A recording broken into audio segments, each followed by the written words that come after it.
Well, I found the inquiry itself was getting deeper. I mean, I decided to make it deeper, I guess. You know, the first two questions, you know, I would think, okay, what keeps me from my deepest truth, and I would have an answer, and could totally recognize it.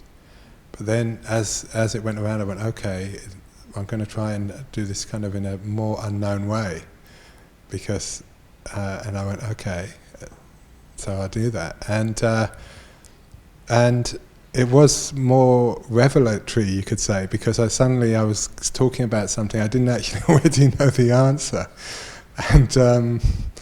and that was like a real learning. It was like, oh, that's why I do that, you know. Great. And but I didn't, because so I found the answer as I was going. Whereas before it was more cognitive, and in a certain way I knew the answer more. It was more available. I knew it in a certain way, and then as it got deeper, I didn't. So it was much more learning there. It literally had an impact on me.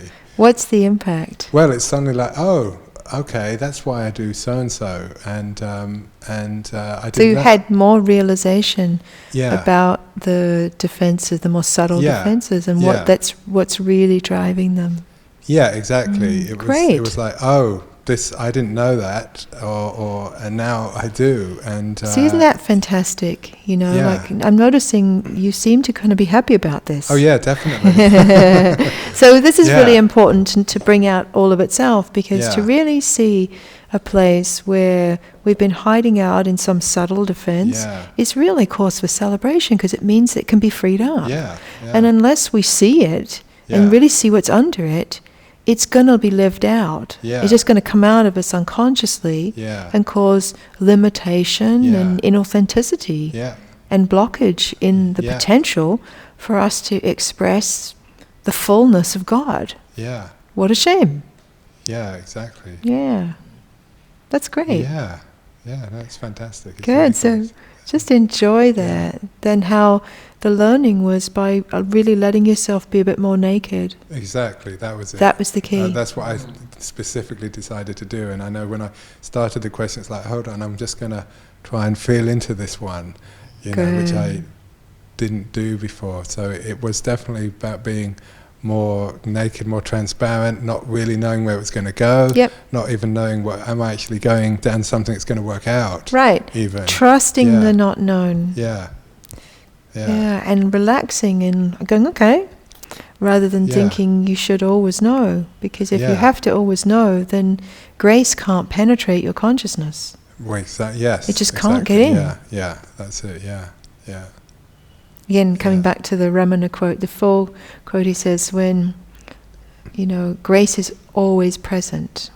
You know, you imagine it somewhere high up in the sky or in some special state, but he said, when the mind merges into its source, i.e. the mind drops into the heart, grace rushes forth, sprouting as if a spring from within you. Right. Yeah. So somehow the intelligence, grace manifests as intelligence, as insight, as revelation, as love, as forgiveness, as understanding, and all of that is just alive and real and so helpful. Right, yeah. So real. Yeah. That's great. Yeah, no, it's fantastic. And the last question had its own power. I mean, that's almost like opening a door to a deep love, basically. That's right. And that's what was like. That was we got deeper with that and more confidence with that. Like, oh yes, we can express this. Right. You know, and then there was a deepening of that, and it was powerful. Yeah, the heart's love in its purity is boundless love. Right. And with it, boundless strength, joy, beauty, generosity, kindness, compassion, courage, joy. Yeah.